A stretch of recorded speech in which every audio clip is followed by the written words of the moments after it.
Hello and welcome to ATARC's webinar series. Today, topic experts will discuss how to deploy simple security to improve threat detection, prevention, and remediation. My name is Kirsten Patton, Working Group Program Manager here at ATARC, and I have the pleasure of moderating today's panel discussion. I first want to welcome all of our attendees and a special thanks to Sumo of Early and the InfoBlocks team. This afternoon, we are going to hear from our panelists, followed by a Q&A where we will pop in a few polls and answer your questions. So before we begin, I just want to encourage the audience to please submit questions of their own in the Q&A section of this platform down below. And also remember to answer all the poll questions that we post throughout today's session in order to ensure that you receive your CPE credits. So with that being said, let's go ahead and get started. If each of our panelists could please come on camera, I'm going to have each of you introduce yourselves.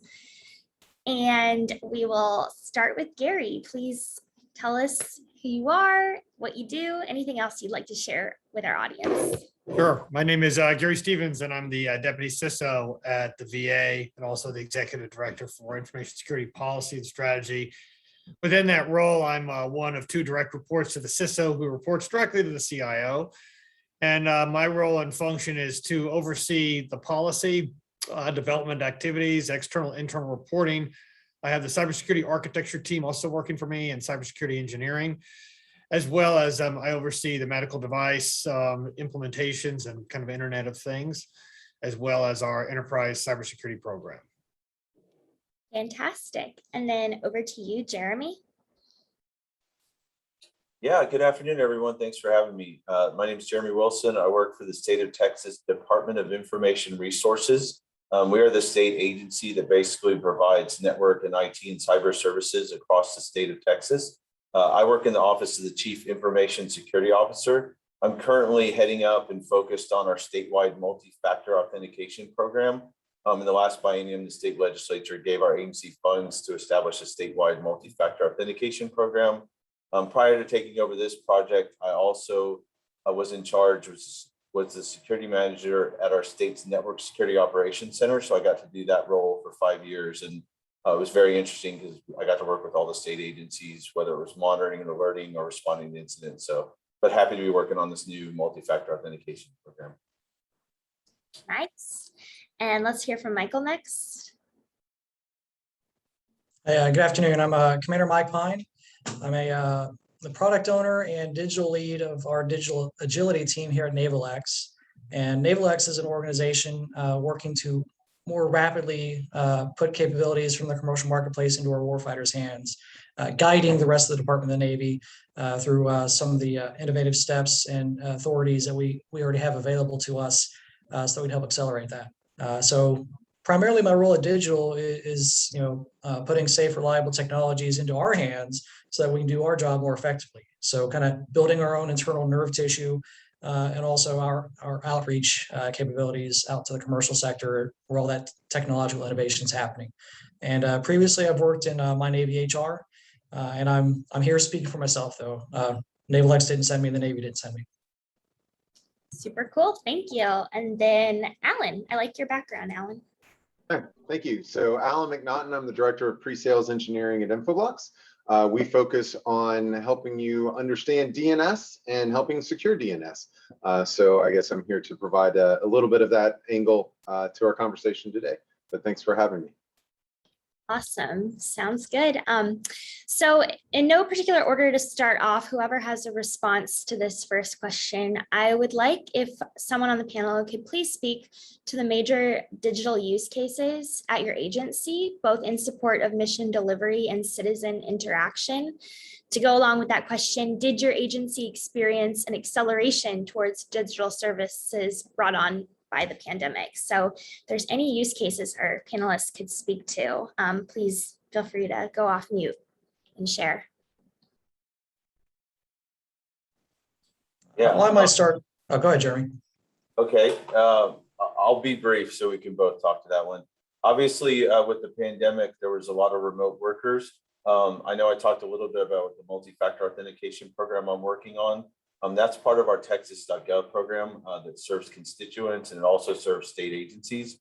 So the governor's office, when we were going through the pandemic, there was a lot of efforts to modernize websites and to secure remote access, particularly around the National Electronic Disease Surveillance System and some other websites that our health agencies use, the Department of State Health Services and Health and Human Services Commission. So getting that mandate from the governor's office, we were able to work with Deloitte, our vendor that manages Texas.gov, and modernize some of those websites and provide additional security like multi-factor authentication. So that was a big focus at the beginning of the pandemic. And I think everyone across all the agencies has seen a lot more remote work, use of VPN. And so the ability for users and employees to be able to access things remotely is pretty key right now. Thank you for sharing that. And then I think it was Michael. Is that Yes. Michael? You share?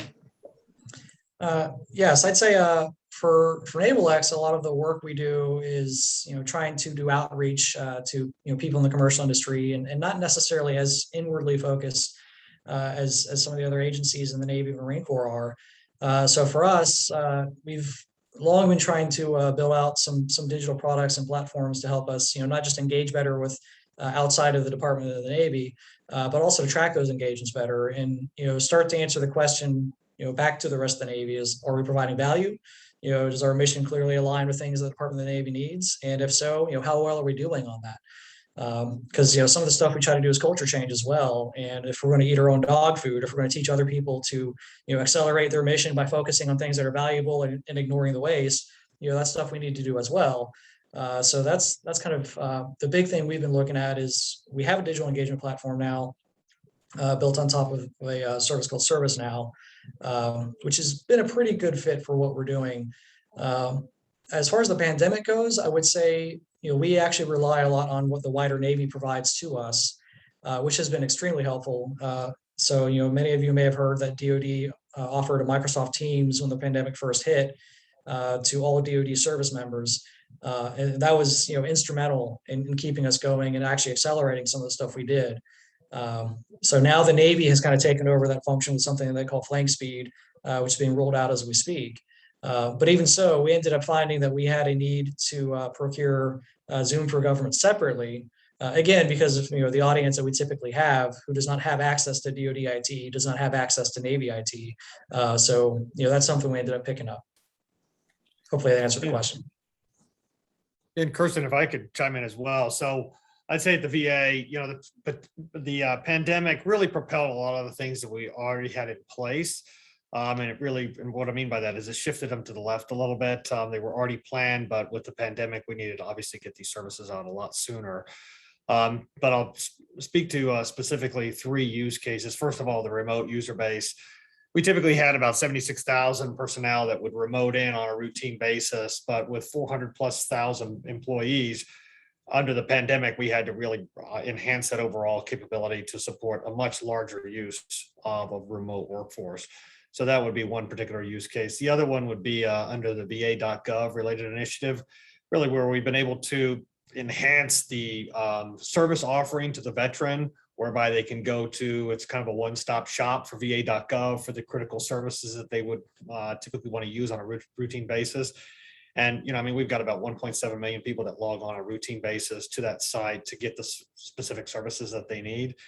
And then I think most importantly, one of the major enhancements that was really triggered from the pandemic as well was in essence, the use of the telehealth service capabilities. As of August, we have about 12 million people that have used that telehealth visit capability in some instance or another. And a lot of it was based upon our existing VA Video Connect services that we already had resident. So it's really been the ability to use some of these existing capabilities that we had already planned, propelling them to the left a little bit to bring them forward a lot sooner.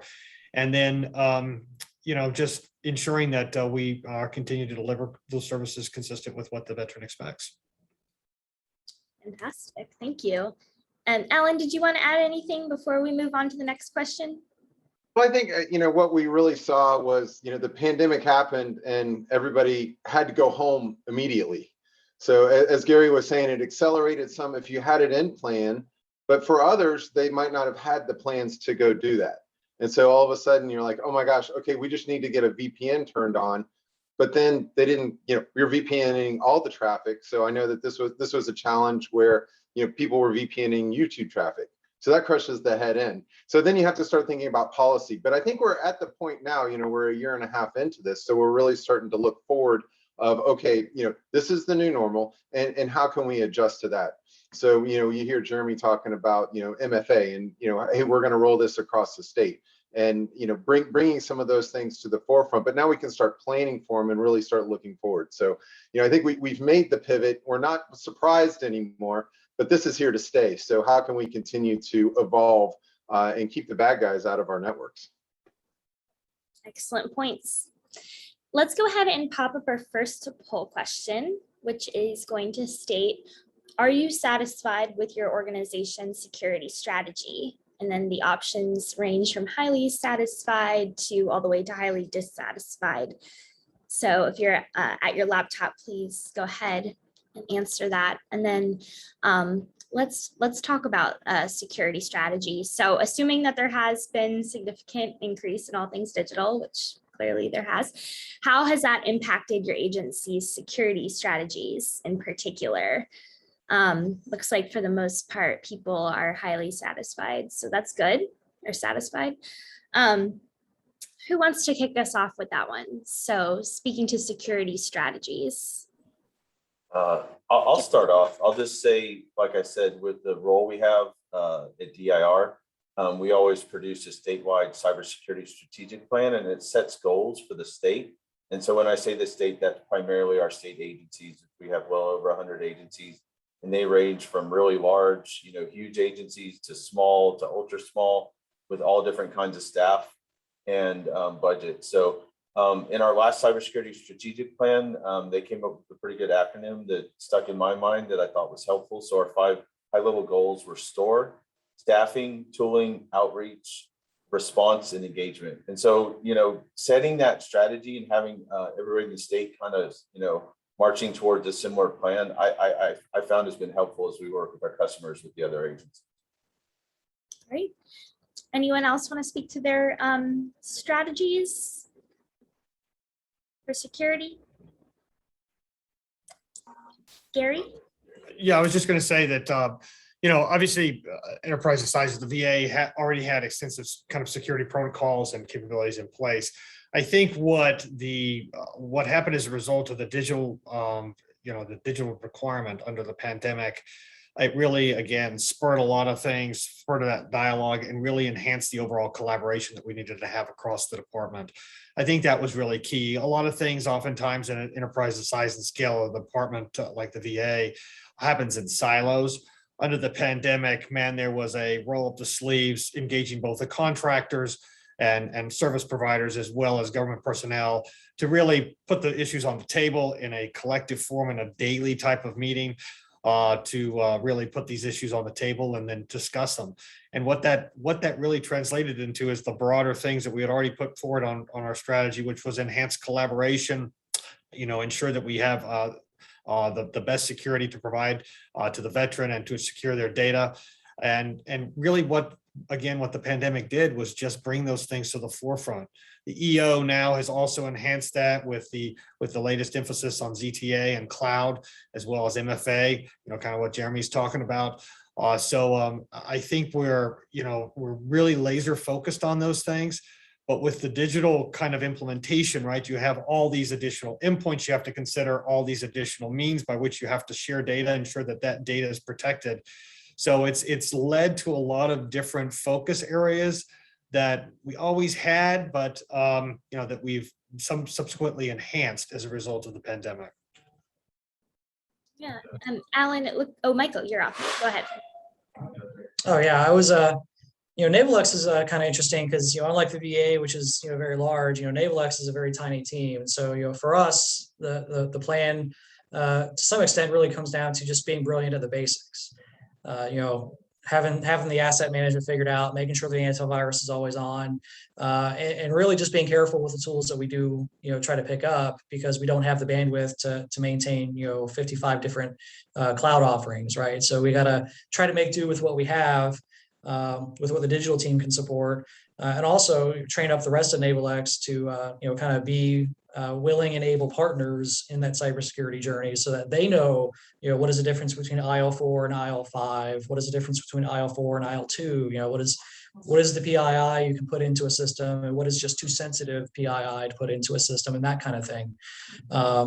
In my previous job with my Navy HR, they're a little bit larger, and so their security plan was kind of centered around how do they get to where the sailor is on the device that the sailor has while still being secure. And so they were launching an effort to go CAC-free multi-factor authentication so that sailors could start to check their leave balance on their own phone and that kind of thing, which is very difficult to do without the CAC public key infrastructure that they were used to, and still have it be secure if you're not very careful. So for them it was build a little, test a little, right? Let's start off with small prototypes. That way if we do mess it up, it's one thing to have your leave balance get leaked. It's a whole different thing to have your physical address get leaked out there, that kind of thing. Yeah, and then Allan? Yeah, just to add on a couple of notes I jotted down. One was, from a security strategy perspective, we had to get creative and start thinking bigger. So, one of the things I heard often at the beginning of this was, being in a room with, Alexa. You don't want that listening to your conversations, and understanding who's in your house listening and who's around. And also, thinking about the different threat vectors that are now coming in, the broadened attack surface of your house. So not only is it the Alexas, or it could be, kids with, kids were home too, right? So you've got kids with all these devices that are home, and appliances, IoT, refrigerators, who would have thought a refrigerator is a threat vector now? So thinking about that, and just having to think more broadly about, okay, how are we going to secure these remote users, no matter where they are and no matter what's coming in? And then Gary brought up a good point that I just wanted to reiterate. And it's the sharing of data. Oftentimes, even within an organization, within different product sets, being able to share that information gives you a much more robust security infrastructure than if you've got silos all across the board. So trying to start looking forward to that, and looking forward to what orchestration can bring to your organization. We don't live in castles anymore. So the world is our workplace. So how can we best secure our users no matter where they are? Yeah, and Kristen, if I might chime in too, I mean, to Allan's point, I'm getting the overall sense. I mean, it really came down to how do we deploy, the most effective means to bring forward these capabilities in a risk managed way, right? When it's all within the VA environment or the entity's environment, right? It's a lot easier to manage. But now you have to think out of the box here. You've got remote users who are going to be plugging in from their homes. It really became an issue of putting the issues on the table and then figuring out what makes the most sense and how do you balance that risk. And NIST and CSF has always allowed us that latitude to do that, but it really propelled it forward and really put it at the forefront of, hey, we've got to bring this forward and balance the risk associated with delivering these services, because the veteran is not going to show up for that instance at the hospital anymore. They're going to have to rely upon telehealth. So how can we ensure that their data is protected in the most effective means possible, and it gets shared with the doctors and that whole apparatus that it needs to be shared with in a secure and managed way? But also you can't, and in those instances, you can't apply this draconian kind of perspective that sometimes, a lot of times security people do, right? Because if you do, you're not going to be able to allow that kind of connectivity. So I think it really propelled and brought forward the cybersecurity discussion and brought it forward in the context of what needs to happen from risk and how do you manage those risks. Excellent points. So on that note, let's pop up our second poll question, which is kind of just like a fun one, I guess. What is your current workplace environment model? So please respond if you're in person, virtual, remote, or hybrid. And submit. So then out of curiosity from our panelists, what's you guys' workplace environment model? If you can tie it into security as well. I mean, are there reasons why you need to go back to the office? Let's see, most people are virtual, remote, or hybrid coming in second. That's kind of what I assumed at this point. Anything you can speak about the future of the workplace? I mean, I'll take that one. for the support staff, we're still in the virtual kind of scenario at this particular point, and we're still wrestling with how best to manage that. I think in some instances, and this is probably true across the board, across the country, that, you know, maybe there was a scenario where, you know, telework was not necessarily the most popular topic. And now I think under these scenarios that there's been, you know, data elements that have shown that people are oftentimes more productive working from home than they were in the office. And then you balance in that infrastructure cost savings associated with not having to pay rent at some of these facilities anymore. And, you know, you can better utilize those funds elsewhere. So I think that's really been one of the major considerations that's been part of this dialogue at this particular point. And so we always did support a heavy remote user base. I kind of mentioned that 75,000 before, but now it's obviously much higher. But at least for the medical staff, I mean, they are there in the hospitals. They have to be there in the hospitals to provide the requisite care for the patients. And so, you know, it's really been this balance between the two. And where we end up still yet to be determined, is still in the, putting that stuff on the board and putting on the table for discussion. But ideally, I think there'll be a hybrid model. Mm-hmm. Yeah. Jeremy, what about you over at your agency? So the agency that I work at is actually fairly small. We have a lot of different services and contracts and vendors that we work with. And kind of to Gary's point, we have security operations centers, call centers, and other places where there physically had to be people. But kind of throughout the pandemic, our agency leadership made decisions. And then some of that, when you look kind of across the other state agencies, was based on the governor's office guidance. And so throughout most of the time, it was voluntary. If people, some people had to be in the office, people that didn't want to, it was voluntary. As the vaccination started to become a thing, we had kind of like a phase one, like I said, where it was voluntary return to office. Right now, most people are in the office like 1 or 2 days a week. But kind of to Gary's point, there were probably before the pandemic, most people were working from home 1 or 2 days a week. So we had already kind of embraced some of that concept of having remote work. It just accelerated it. And I think that obviously there was a time period where there was minimal people in the office, but we're kind of slowly returning towards normal operations with a heavier presence of people probably working remotely long term. Michael, is it the same way at Navy? It has depended with Navy before the pandemic. Some organizations were kind of big on the telework and some were not. So when I was at my Navy HR, we kind of experimented with telework and allowed people to do it. But like, the times I tried it, I just got too busy and I'd end up going back into the office 5 days a week anyways. That all changed with the pandemic, obviously. And here at Naval X, I would say it's kind of been hybrid before and after. Like much of our digital team is across the United States. And so there's not really much of a choice as far as going into the office or not. But some of the nature of the mission we do with culture change is, imagine like a wall full of sticky notes, right? You got to be there to put the sticky notes on the wall. So there are ways to do that virtually and we use those. But you don't get the real full benefit of some of those methods and techniques if you're not able to be there in person and kind of bring the people with you who need to be there in person. So as vaccinations started to roll out, we started to go a little bit heavier on in-person facilitation services and that kind of thing. And now with Delta, being out there is a serious threat, turn it back down a little bit. But I think we'll continue going forward with hybrid. Even if we knock out COVID completely, it's a very good capability to have in our toolbox, and it allows us to expand our pool of potential applicants to Naval X, because we work with a very rotational workforce. So most of us are civilians, most of us are here for no longer than a year, and so that really helps us open the aperture of the people who can rotate into Naval X. Yeah, makes sense. And then Allan, how about over at Infobox? What's you guys' take on the future remote workforce?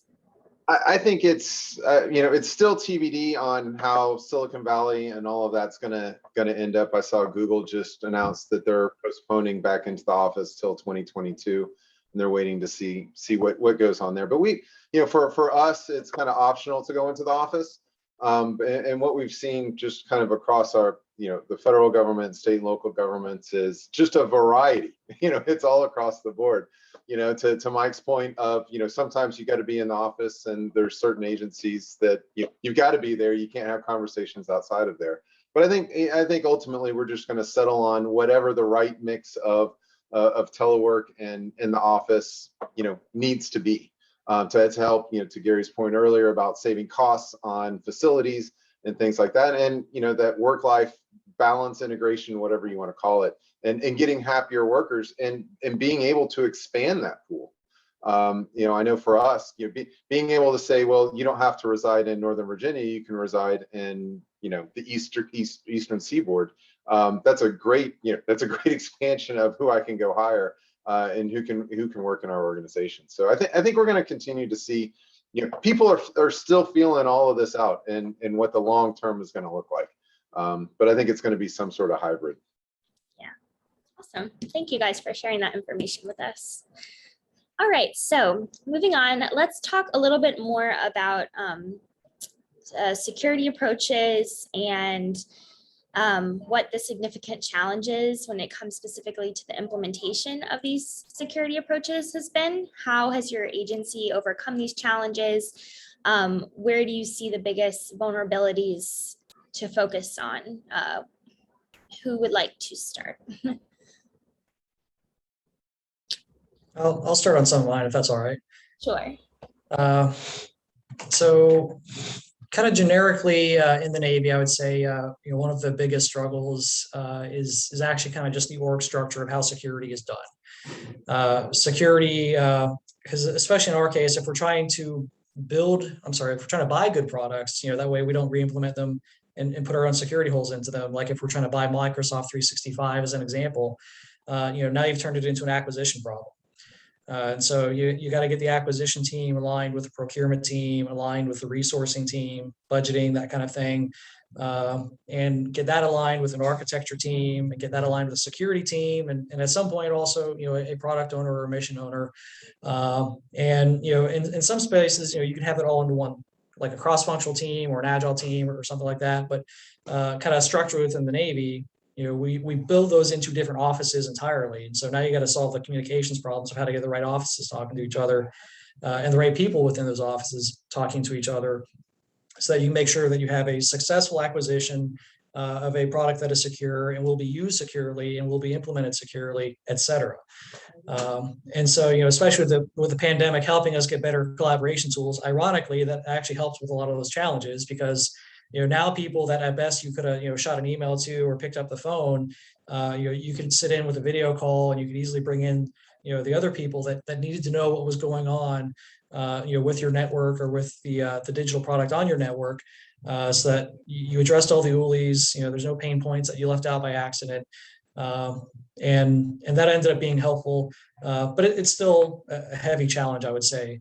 And then, one final challenge I'll throw out there is again, we're kind of a public facing entity by the nature of what we do. We try to interface with the commercial sector, the innovators that are out there.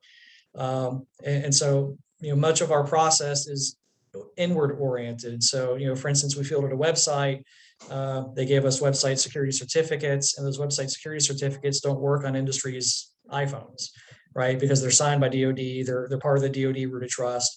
And so people would go to our website and they'd get this big, huge security banner. And that's not a good look. So, we got through that, we got the resolve, but that's the kind of thing that pops up sometimes when you're, getting your architecture done by people who are used to building stuff for sailors and Marines and not necessarily for the outward public. You might be muted, Kirsten. Thank you, Michael. Other panelists, can you speak to challenges with your security approaches, vulnerabilities? Well, I'd say Right. just across the board, right? I think everybody will agree with, the biggest challenge is money, money and people. Like, where do I go get the money from? Because I ran out of budget and now I got to go and implement it. And I got to go get the people to do this. And oh, by the way, there's 500,000 security jobs that are open in the US right now, or or somewhere around there. So that's a really big challenge. And then what do you go focus on? I mean, there's so many different holes to go plug, and figuring out, okay, which one do we want to go plug first and focus on.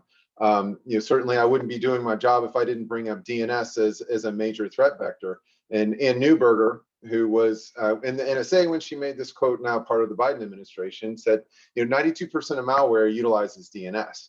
So looking, how can you go out there and get the biggest bang for your buck in terms of, what threats to start looking at and to start blocking early on.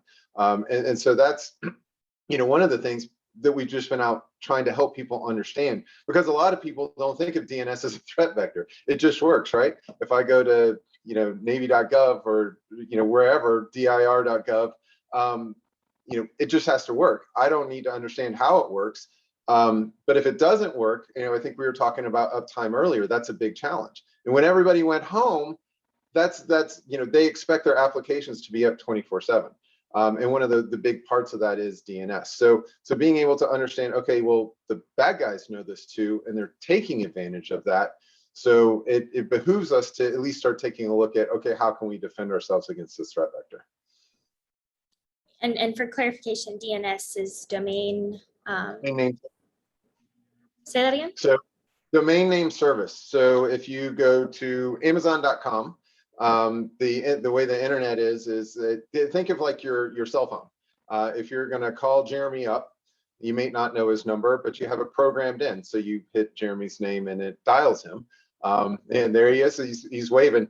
So the internet works the same way. So if you're connecting to a server, a web server, it's got an IP address. But you don't know that IP address, Amazon.com or Facebook.com or whatever. So you type that in and the domain name service actually does that translation for you. Thank you for the clarification. Absolutely. Darius, you're okay? Yeah, Kristen, if you're okay. So yeah, I mean, definitely security challenges or significant challenges associated with just bringing security to bear. So the way the VA has really tackled this is it kind of goes back to the thing we've always talked about is that, bolt in or bake in security. So what we've tried to do at the department is really move more forward with that DevSecOps kind of implementation model, where security has a seat at the table at the infancy and at the inception of the development process, and it's directly aligned with ops. And we've had significant achievements in that. I mean, we are just tightly wound, together at the various decisions, and there's collaboration at multiple levels across the department to really ensure that we understand exactly what's happening, that security is understood at its infancy, at the architecture all the way through. And so it's really been very, very beneficial from that standpoint, because oftentimes if it's not part of that dialogue, then it becomes an afterthought, and you have to bolt it on, and you got to spend all this additional money, and you delay the programmatic timelines and that sort of thing. And so we've been able to avoid that through that process. I'd also say what we've found a lot of success in is that we're moving more towards like a product line orientation, where we're getting subject matter experts that are very familiar with the various product lines across the litany of the services that we provide. So they know the systems, they know the nuances to those systems, and then they know what will work and what won't work in conjunction with the business partners, so that they really and also understand what those business needs are, and then how can we make security from that instance work within that dynamic. And so there's been a lot of progress there. Because oftentimes and I mentioned it earlier, you have these various silos of individuals who do certain things. Maybe they work within the SOC, or they work within the CSOC, or they work, in engineering. And a lot of times they don't necessarily talk. So these types of things have really helped bring forward that, general awareness of what we do and do not have, and what we have capabilities for. The other thing I wanted to mention was we've also done a lot to understand our combined capability set. And what I mean by that is in conjunction, we worked with NSA a little bit on and leveraged what they had put forward as part of their GovCar initiative. And what that's allowed us to do is look holistically across the minor attack framework, and then really assess our overarching capabilities within those various buckets, and then figure out what are we effective at? What are we not effective at? Where are our gaps? Where are our seams? And then really be able to target those specific areas where we need to provide enhancements, because Alan's right. I mean, it's always a fight for money. So how can you really be laser focused on what you need to do to fill a particular gap? And so we've had a lot of success in that realm. And then just one other data element. I mean, it always comes down to just understanding comprehensively and holistically how you provide your security capabilities. That GovCar kind of mentions that a little bit. And then within that realm, how can you really enhance that data sharing and enrichment of the existing data elements? So it's a lot to take on, but I think that you know, through these types of efforts that I mentioned, I think we've seen a lot of traction and resolve to really enhance and better secure the VA space, and for that matter, I think that those are some lessons learned that are happening just across the board. Yeah, thank you for sharing that with us. Jeremy, did you have anything you'd like to add? Yeah, I think everybody gave really great answers, and it's tough because, you know, I think every organization is unique, and so for that organization, what is your goal? I think Michael mentioned sometimes for them, it was just about doing the simple things. Well, he talked about asset inventory, doing patching. So depending on your organization, and what type of attack is it that we're looking at? Are we trying to stop a nation state? Are we trying to stop a politically motivated hacktivist? Are we trying to stop financially motivated ransomware? So we kind of were breaking our attacks down into different categories. And then kind of, as Gary alluded to, the ability to look back and say, how many incidents did we have? How many alerts did we have? How many breaches did we have? Are we focused on ransomware? Are we focused on trying to prevent no unauthorized data breaches? So trying to take that kind of holistic view. And, you know, if you're in the Security Operations Center, kind of like Allan was saying, we were very focused on internet traffic and DNS and looking at false positives and alerting. Working more on the MFA side, it's much more about identity, improving that, you know, Michael is actually the person that's accessing this data set in real time and being able to see that. So whatever your organization is, knowing your user base, where your data is, what your business goals are, being able to pull those people in and kind of take a holistic view and look at all the tools you have in place. What are you doing well? Because I think the point around, you know, hey, if you don't have a budget and you don't have staff, you're never going to get there. But the good thing for us cybersecurity professionals is there's been so much in the news and in politics around cybersecurity that I think we don't have the challenge we used to have about getting people on board with various cybersecurity initiatives and what, you know, investing in security can do as a proactive measure as opposed to a reactive measure. Yeah, and Kirsten, if I might chime in on what Jeremy's saying, you know, he's exactly right. I mean, it's all about kind of understanding your environment and then getting the metrics to assess the efficacy of that implementation. Because, you know, oftentimes you have implementations and they're great within those various microcosms that are responsible for overseeing that particular system, but it's not shared awareness and visibility across the board. And that's really, I think, what's been really a key to all this. And then I'd also add one other element to that is oftentimes within that kind of same paradigm, you know, you implement a system or capability and, you know, Red Seal, whatever the case may be, right? And then all the individuals who oversee that program manage that and they manage it to the nth degree, right? But oftentimes the data that comes from that doesn't get shared with other individuals who could really benefit from it, right? And then, so you don't get that enriched perspective that provides additional security context through these integrated platforms, the SIM tools and Splunks and that sort of thing. So I think there's been a lot of push through this pandemic to really look holistically again and figure out where can we better enrich the data, where can we get those metrics to understand the efficacy of the implementation, and then make decisions based upon those metrics. And I think that's really been something I've seen really within the last year. I mean, there were, you know, a lot of those things were already underway, but the pandemic, I think, has really led us to focus on those things as well. Yeah, absolutely. Michael, did you want to make your point about the DNS challenge? Yeah, is you know, one of the things that we did, this is from My Navy HR.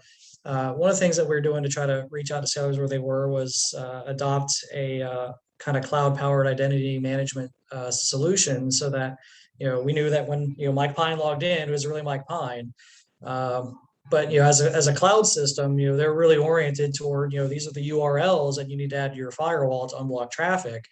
And our cybersecurity staff were very used to the DoD information network. And they're like, okay, what IP addresses? And they're like, well, here's our IP addresses, but it's going to change next week, and then it's going to change again the week after. Like it's you got to get used to this new paradigm with cloud technologies, to where things move around in the cloud, but they're still pointed to by that same domain name. So if you look up what the domain name is, your firewall is still happy. But if you're trying to center on just the exact IP address, your firewall may no longer be happy.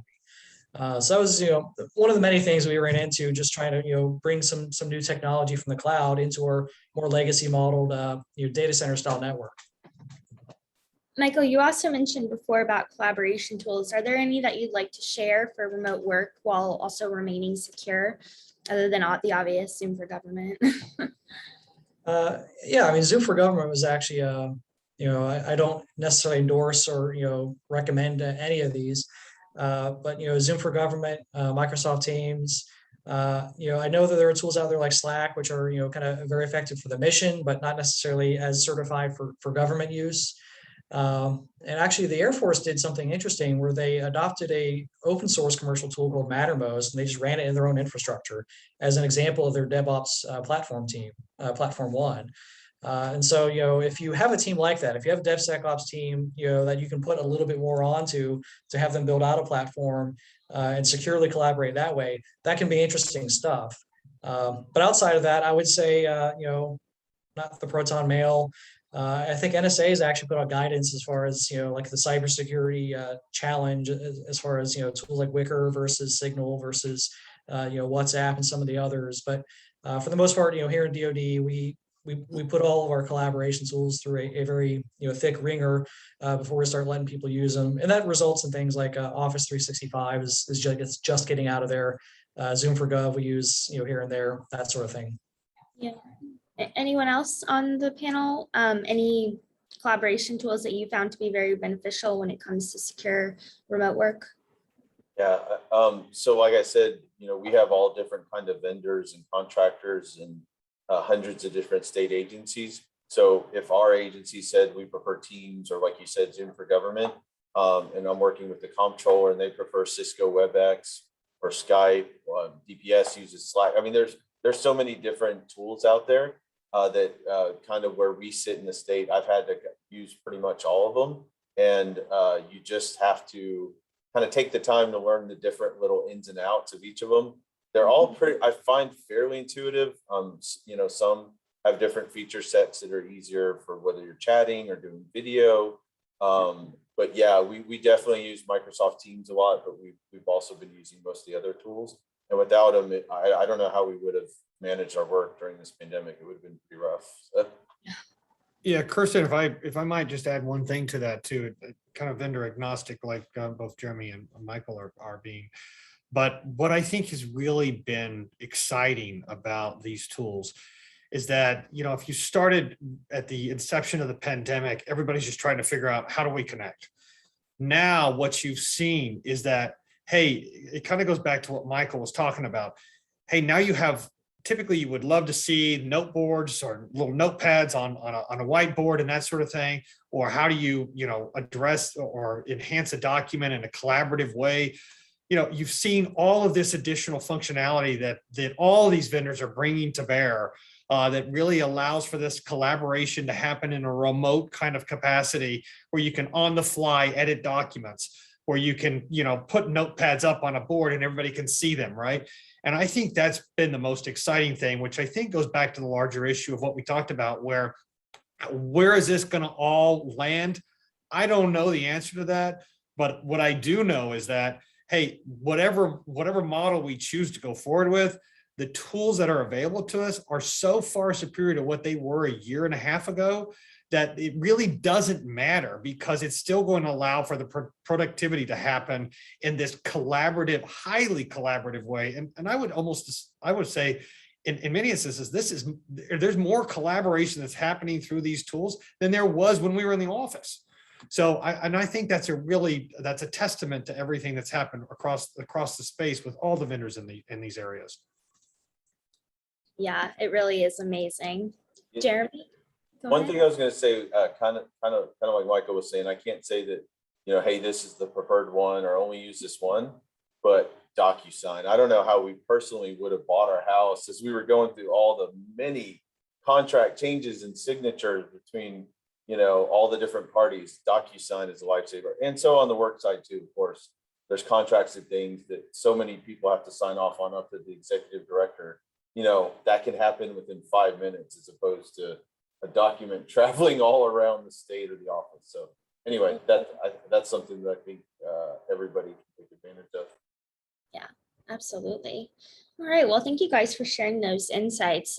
So how can agencies then manage and secure an entire network using infrastructure that they are already relying on? Do any of our panelists have insights or experience into this? I'll go first, just because, like I said, it was my role to manage the state's network, which had 1.8 million public IPs, and we had some existing tools when I got there. We were much more kind of focused on detection, if you will. We had a perimeter which included an enterprise intrusion prevention system. And so the way it's done, each agency in the state kind of has their own data, information security officer, and network and firewall. And so we weren't trying to taking over managing all that. That would be too much for my team to manage. But what we did was strategically go through a process where we did several proof of concepts and evaluated new and emerging security technologies and actually dropped them in our network and kind of evaluated them against each other, cost benefit analysis. And we did set up a lot of kind of threat intel sharing partnerships. One was with the Multi-State Information Sharing and Analysis Center that we were able to give them a feed so they could look at our network traffic. There's a security operations center also at UT Austin.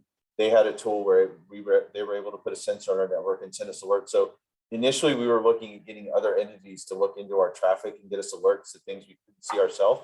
And then over time, we were able to add in some of the tools that did more of like the deep packet inspection and network forensics tools and other things. So the analysts could in real time across with their own tools and across the multiple other entities that were sending us alerts on traffic that looks suspicious, we would be able to take action either at our level or inform our customers as closely as the alert had been embedded that they might have something going on that we need to take action on. Thank you for sharing that. Any other panelists want to weigh in on the question? Yeah, I think that's something less of an issue for Naval X, but more of an issue for us in my Navy HR, my previous organization. In fact, I hate to say it, but like we recently made the Navy Times front page for pay issues as part of a kind of abortive transition from a mainframe system to something new. Not due to security tooling necessarily, but still just to illustrate the difficulty of the task if you have legacy infrastructure and you're trying to do a transition of some sort. So like I don't necessarily have here's how to do it, but I would say like I agree with what Jeremy and Gary said earlier about kind of figure out what are your threats, right? What are the things you're trying to defend against, and where is your infrastructure lay in the middle of that? And then you can start talking about, these are the gaps or these are the shortfalls. But on top of that, I would say, if you're going to be making changes, you should have a way to test that the changes you're making do not break your mission or, do not break your operation, do not affect your customers, and be able to run those tests, rapidly and easily, because that can give you some peace of mind as you start making changes to either add in new tools or start reconfiguring the infrastructure you already have. So I would say, on top of having that test, start stealing kind of ConOps and concepts of operations from other organizations, especially if they're similar to what you've done. The Air Force, for instance, has a continuous authorization to operate kind of guidebook that they give to people about things to look at. And then, finally, I would just leave you with, your legacy infrastructure is probably far more capable than you may understand or may know. So read the manual, right? Read the FIND manual, as the old sysadmins would say. And maybe it already does something that you need to do, but you didn't know it until you went back to look at it again. So there's probably more capability in there than you may think. So take a look at what you got in there. If I might chime in too, I would say it comes down to some of the things that we've really been talking about, which is the metrics, visibility, and accountability, right? Really, able to collect whatever data elements you can from the various tools that you have to really understand the efficacy of that implementation and whether you're doing the things right, where some gaps might exist. And then, really enhance, which allows for that enhanced visibility holistically across the department, which then you can make some key critical decisions, right? As far as, do we have a gap here? What is our threat? Are we aligned with that threat? And are we doing what we should be doing consistent with what the mission is telling us to do? And then the accountability, which through these various initiatives, it allows you to affect more effective boundaries and more structure and more processes, which then allow you to identify individuals within those process change, which allow you to assign accountability and then gauge the efficacy of that person and their effectiveness in the execution of that role. I think through those things, you're able to really leverage and explode upon that existing infrastructure that you have so that you can make sure that that is most effective as possible. And then you can bring in these Silicon Valley, NSA startup type of technologies to ensure that what are we doing within this realm? How can we be most effective within this realm? And how can we ensure that we're at the leading forefront from an innovation standpoint and taking those capabilities to bear?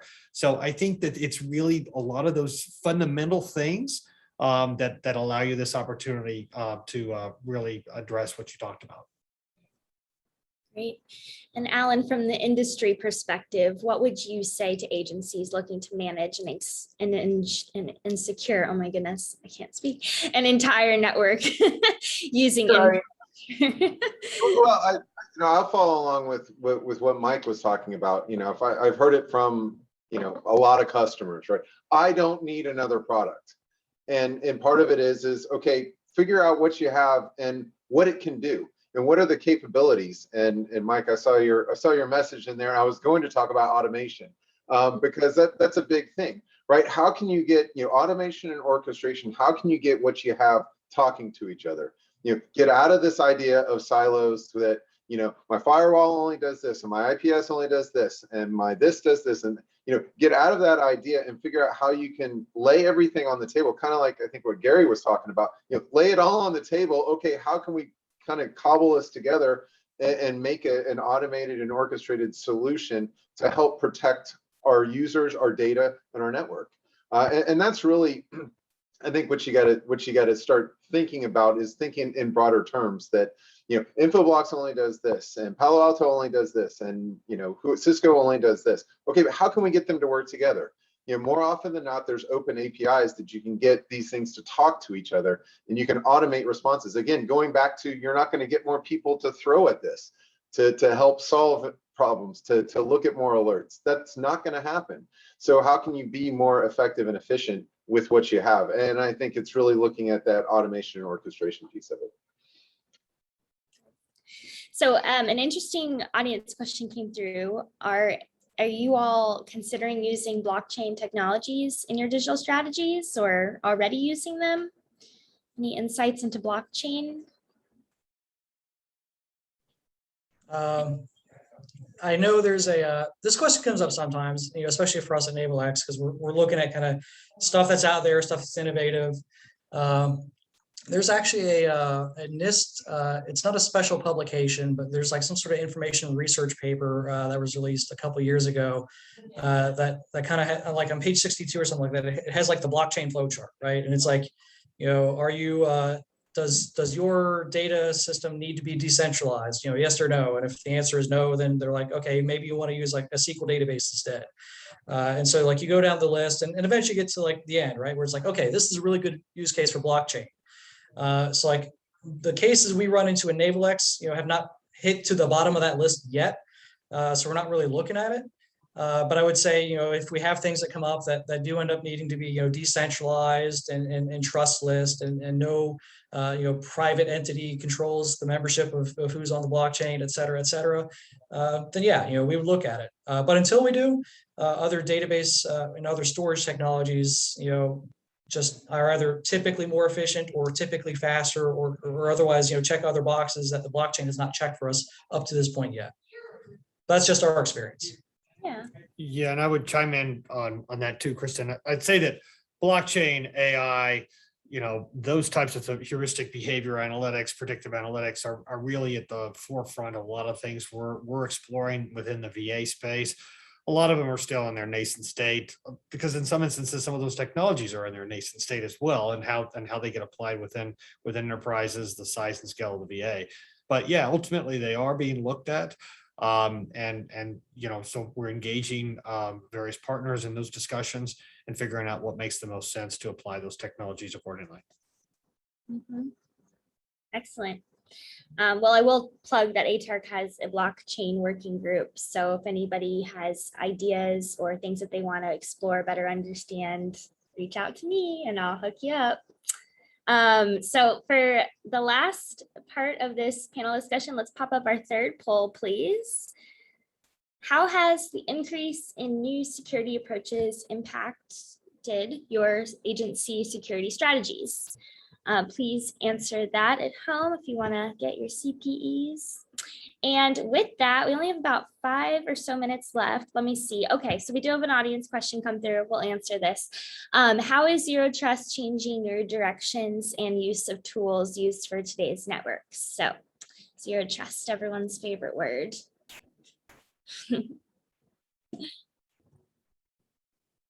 I don't know that it's immediately changing things, but we are looking heavily at Zero Trust. And again, I don't speak for anybody, but DoD has kind of pushed down that there's a lot more interest in Zero Trust, and not just at a policy framework, but how do we build reference architectures? How do we explain this across a workforce of millions of personnel and probably tens of thousands of cybersecurity personnel? This is what Zero Trust means to DoD. This is what Zero Trust means to you as an operation and as an agency. Here's what you need to do. Here's what you need to not do. That kind of stuff is actively being done right now. I would say before Zero Trust had a name, at my Navy HR, again, one of the things we're looking at is how do we bake identity more deeply into the architecture that we have, so that when we're sending data back out of our web services or API calls, we have a better assurance that it's done for the right user, done for the right reason. Because at the time, some of our systems were just server to server trust, right? So if you logged into the HR portal, the HR portal's job was to ask for the right record, but then the system holding the record would give the record up because it trusted the HR portal. It doesn't actually know who logs in, other than a header, right? With Zero Trust, you start having kind of more cryptographically baked and authenticated assurances that the person who the portal says logged in is actually the person who logged in. And so you can start making independent checks, at your record or at your system of record to say, I'm being asked for a record for Mike Pine. The person who's logged in is also Mike Pine, so that's good. That's self-service, right? I can offer it up. But if the person who's asking for Mike Pine's record is not Mike Pine, now I got to go say, okay, do I need to escalate? Do I need to log this as a privilege request, et cetera, which was stuff that we could technically do before, but we didn't have the cryptographic assurance that it was actually that person. So that was early on in the stages, but we started moving down that part of Zero Trust as we did our journey into the cloud. Thank you. Anyone else want to weigh in before we move on? All right, so we've only got a couple more minutes left. In about 30 seconds or less, what do you want to leave our audience with? Closing statements, final thoughts. Let's start with Gary, please. I would just say that as you move forward with a digital strategy, a lot of the basic elements that you need to do just from a general security perspective don't change. It just becomes another spectrum that you need to look at. How do we apply the same sound fundamentals, within that spectrum as well. So, but I would also say this is that don't overthink it, just start. Get going with it and move forward, and you can tweak it as you move out. Kind of that joint staff model, right? 70% solution is better than 100%, which you never execute. So just move forward and you'll get there. Love it. Thank you, Gary. And then over to Jeremy. I'm going to echo on some of the stuff Gary said. He talked a lot about security metrics and KPIs. That was one of my big things when I was running the state's security operations center. So we had to start somewhere and start measuring something. And so in the course of doing that, we came up with different reports. There was a report for the governor's office. We had an annual threat report. As I said, we were looking at different number of alerts, true positive, false positive. So work with your security team and figure out what it is you want to start measuring, because a side benefit of doing that well, of understanding the outputs of your tools and pulling these reports in for different audiences was, as we talked about, higher increased visibility for your security program, which can result in increased funding. And it also allows you to engage those people that aren't as focused on cybersecurity and take a look at what initiatives and what risks are on their mind that maybe the cybersecurity team isn't as focused on. So I would also just encourage you to start that journey. Perfect. And I'll pass it over to Michael next. Thanks. Yeah, definitely echo everything Gary and Jeremy said. Only thing I'd add to that, and not necessarily my original thought, but time is a risk as well. So please don't forget that. When you talk about cybersecurity processes, the enemy is getting better the longer you delay. So just like Gary said, don't delay. 70% plans are better if you can execute them soon. And finally, oftentimes security excellence is kind of coincidental and aligned with operational excellence. So make sure you have an IT team that can deliver, and don't try to replace it all with checkboxes and spreadsheets. Excellent. And then Allan, you get to close us out. But I'll close it out and I'll say, ditto to what everybody said. But to add on to that, where can you start? And again, looking back, everything uses DNS these days. So if you're not securing your DNS yet, if you're not looking at that, if you're not looking at that traffic, that might be a good first place to start. Understanding that it's like eating an elephant. You got to start somewhere, right? And what's the easiest way to do it? You got to start. And I think Gary was saying, hey, just get going forward. So whether it's DNS, whether it's something else, but start moving forward in that security strategy, and you'll get there. But it could take some time. Excellent. Well, thank you all so much for those incredible insights. And thank you all at home for joining us and asking some great questions. And we hope to see everyone again on September 9th from 1:30 to 2:30 p.m. Eastern Time for ATARC's webinar on navigating the road ahead for Zero Trust. So go register, and I hope everyone has a great rest of their week. And happy Labor Day too. Bye. Thank you, Kirsten.